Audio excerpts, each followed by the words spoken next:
देश में लॉकडाउन का माहौल है, जिस तरह से कोरोना वायरस दिन पर दिन बढ़ता ही जा रहा है, इसको लेकर के लॉकडाउन की अवधि भी बढ़ा दी गई आगे। इसी बीच शुक्रवार को जो खबर आई वो दिल दहलाने वाली थी, महाराष्ट्र से के पालगढ़ से, जहां 2 साधु सहित उनके जो ड्राइवर है उनको भी निर्मम हत्या कर दी गई, मॉब लिंचिंग कर दी गई वहां के आदिवासी समाज के द्वारा। उसको लेकर के देश में जो राजनीति है वो गर्म हो गई है। इसको लेकर के तरह तरह के बयानबाजी भी हो रही है। कोई बोल रहा है कि मुस्लिम समुदाय ने इसको लेकर ये जो हत्या की है, लेकिन कोई बोल रहा है कि कम्युनिस्ट ने की है।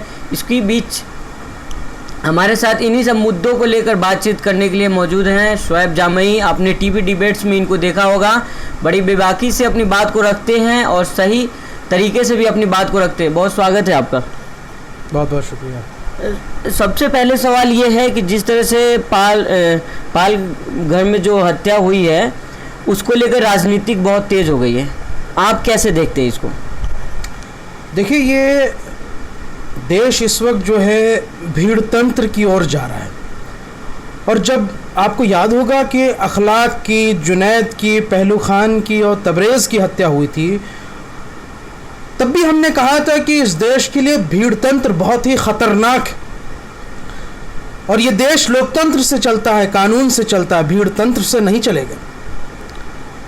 लेकिन होता क्या है कि जब अखलाक की हत्या होती है, जुनैद की हत्या हुई, पहलू खान की हत्या हुई, तो उसको करने वाले भी कहीं ना कहीं बीजेपी, आरएसएस और बजरंग दल से ताल्लुक़ रखने वाले लोग थे, और उसको सपोर्ट करने वाले लोग भी इन्हीं विचारधारा से ताल्लुक़ रखते।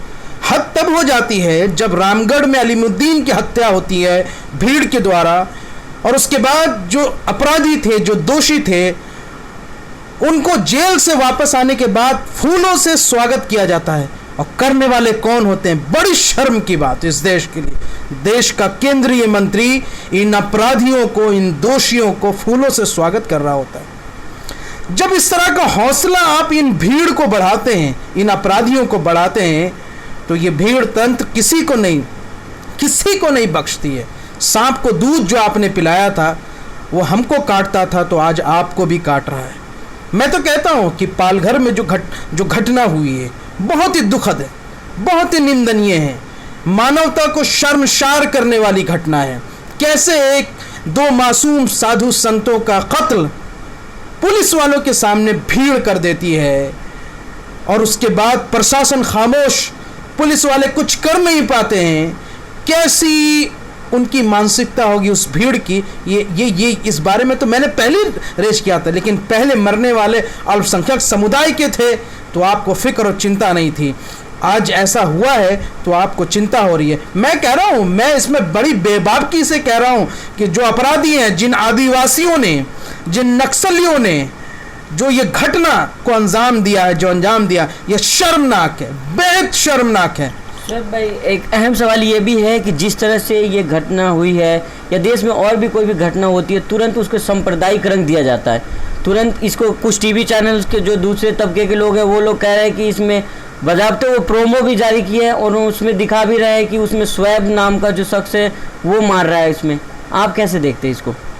वही, मैं 2-3 दिनों से इस घटना के ऊपर नज़र रख रहा था, जब हालांकि ये घटना शुक्रवार की है, 4-5 दिन हो गया है पहले। कल से इसको जो है वो ज़्यादा तूल दिया गया बाकायदा, परसों से। देखिए, मुझे तो इस बात का अंदाज़ा है कि इस देश में एक बहुत बड़ी साजिश चल रही है कि हर नाकामी और हर तरीके से अल्पसंख्यकों पे जिम्मेदारियां मढ़ करके कहीं ना कहीं अल्पसंख्यकों को दबाने की, उनकी ज़ुबानों को खामोश करने की और उसको डराने की कोशिश रहती है। यहाँ तक कि अरुंधति राय ने जो कहा है बात, मैं बहुत हद तक उस बात से सहमत रखता हूँ कि अल्पसंख्यकों के नरसंहार की साजिशें कहीं ना कहीं किसी न किसी स्तर पर चल रही है। अब देखिए कि साफ तौर पर ये जो घटना हुई है उसमें पालघर के आदिवासी नक्सली हैं, जिसको मेन स्ट्रीम मीडिया ने भी इसको कहने के लिए मजबूर होना पड़ा। हकीकत ये है कि पालघर जो है वो आदिवासी नक्सली बहुल इलाका है। जो मारने वाले भीड़ है और जो जान गंवाने वाले जो साधु हैं वो दोनों एक ही संप्रदाय से ताल्लुक़ रखते हैं। लेकिन उसके बावजूद भी कुछ मीडिया के चैनल और एंकर और कुछ भारतीय जनता पार्टी के नामुराद सड़क छाप, चवन्नी छाप, सोशल मीडिया जैसे जो नेता हैं, उन्होंने इस तरह से वीडियो डाला कि वो जैसे बताना चाह रहे हो कि देखिए कैसे अल्पसंख्यक समुदाय के लोगों ने साधु संतों को मार दिया। अरे साहब, उसको मारने वाले और जान गंवाने वाले एक ही संप्रदाय के हैं। चीख चीख कर रिपोर्टर कह रहा है, महाराष्ट्र की सरकार के गृह मंत्री अनिल देशमुख ने ट्वीट करके कहा कि दोनों एक ही संप्रदाय से, अलग अलग धर्म से नहीं है, इसलिए उसको सांप्रदायिक रंग देने की कोशिश ना करें। लेकिन माफ कीजिएगा, कपिल मिश्रा हो या संबित पात्रा हो या फिर वो एक नामुराद फिल्म एंकर अशोक पंडित हो, इन्होंने कुछ इस तरीके से दबी छुपे अंदाज में माहौल बनाया कि जैसा ये संदेश गया कि अल्पसंख्यकों ने मारा। मैंने उस वीडियो को देखा है। उस वीडियो को आप पूरे तरीके से देखेंगे, कान में ईयरफोन लगा करके सुनिए गौर से, तो उसमें भीड़ कह रही कि बस ओए बस, बस ओए बस। इस बस ओए बस को जब ये नारंगी चश्मे और नारंगी ईयरफोन लगा के सुनते हैं तो उनको वही बातें सुनाई देती है जो ये सुनना चाहते हैं। अगर ये सेकुलरिज्म का चश्मा और सेकुलरिज्म का ईयरफोन लगा के सुनेंगे तो उनको इसमें नफरत नहीं दिखेगा, बल्कि चिंताजनक बात है ये कि कैसे भीड़ तंत्र पुलिस वालों के सामने किसी निर्दोष की निर्मम हत्या कर दी जाती है। बहुत ही शर्मनाक घटना। मेरी भारत सरकार से मांग है, और उस वक्त पहले भी हमने मांग की थी कि जल्द से जल्द इस पर एक कड़े कानून ला करके, मोबाक्रेसी नहीं चलेगी। ये जो भीड़ की जो घटनाएं हो रही है, मॉब लिंचिंग की घटनाएं हो रही है, इस पर कानून ला करके फास्ट ट्रैक कोर्ट में ये केस चला करके 21 दिनों के अंदर अंदर अपराधियों को सजा होनी चाहिए। ऐसा प्रावधान होना चाहिए। जब तक आप डिटरेंट नहीं करेंगे तब तक ये बात बनेगी नहीं। लेकिन माफ कीजिएगा, जितनी शर्मनाक ये घटना थी, उससे ज्यादा शर्मनाक बात ये था कि कुछ लोग जानते बूझते हुए भी इसको सांप्रदायिक रंग देने की कोशिश कर रहे थे। लेकिन मुझे यकीन है हिंदुस्तान के सेकुलरिज्म पे और हिंदुस्तान के 80% उन लोगों पे जो हिंदू हैं, मुस्लिम हैं, तमाम मजहब के लोग हैं, वो आज भी गंगा जमनी तहजीब पे यकीन रखते हैं और मिलजुल के रहना चाहते हैं। बाकी जो 20% या 25% वो हिस्सा है जो भारतीय जनता पार्टी और आरएसएस की आइडियोलॉजी से ताल्लुक रखती है, मैं समझता हूं कि उनको इग्नोर करना ही बेहतर। जिस तरह से शोएब भाई पहले की जो भी घटनाएं हैं उसमें भी देखा गया है कि मजहबी रंग दिया गया। जैसे कोरोना वायरस तो चीन से के वुहान शहर से निकला, लेकिन यहाँ भारत में आकर के उसका भी मजहब लोगों ने बता दिया और बताया कि तबलीगी जमात वालों ने इसे फैलाया है। इसको लेकर के काफ़ी चैनलों ने माफ़ी मांगी, प्रशासन ने भी कहा कि ये खबरें गलत है, इसे हटाओ। वैसे ही ये भी घटनाएं पहले कहा गया कि मुस्लिम समुदाय ने इसको किया है, मारा है पंडितों को। कैसे देखते हैं सारी घटना, जो भी घटनाएं हो रही है, इसे सांप्रदायिक रंग देने की कोशिश की जाती है? मैं इसका ऐतिहासिक बैकग्राउंड आपको बताता हूँ। 14वीं शताब्दी में जब यूरोप में ब्लैक प्लेग फैला था, एक वबा फैली थी, तो उस वक्त वहाँ के यहूदियों के ऊपर ये इल्ज़ाम डाला गया पूरे यूरोप में कि वहाँ के जो यहूदी हैं वो कुओं में थूक रहे हैं और थूक करके वबा फैला रहे हैं, जबकि ये खबरें झूठी थी, गलत इल्ज़ाम थे। उसके बाद उनका नरसंहार होता है बड़ी मात्रा में। 20वीं शताब्दी में हिटलर ने एक प्लेग का नाम ही यहूदी प्लेग रखा था, ज़्यूस प्लेग, और उसके बुनियाद पर उसने केमिकल बात दिया जो कि ठीक गैस चैम्बर में डालने जैसी घटनाएं थी। उसके बाद गैस चैम्बर में डाला गया, बड़ी तादाद में नरसंहार हुआ, 60 लाख यहूदियों को मारा गया, आप जानते हैं। इस जमाने में 21वीं सदी में यह कोशिश की जा रही है कि कोविड-19 की जिम्मेदारी और कोरोना वायरस फैलने के इल्ज़ाम झूठे तौर पर अल्पसंख्यकों और मुसलमानों पर मढ़ा जाए ताकि इनके नरसंहार की एक रास्ता, एक बुनियाद तय किया जाए। अगर इससे आप मुंह मोड़ते हैं तो मुझे लगता है कि फिर आप हकीकत को स्वीकार करने वाले नहीं। यही हो रहा है आज पूरी दुनिया। जब कोविड-19 के केसेस आने शुरू हुए 31 दिसंबर 2019 से ही WHO ने रेड अलर्ट जारी किया, तो पूरी दुनिया में भेदभाव मिटने का काम हुआ। यूरोप में, अमेरिका में काले और गोरों का भेदभाव मिटा। इटली, फ्रांस इतना ज़्यादा प्रभावित हुए कि लोग धर्म की भेदभाव भूल गए।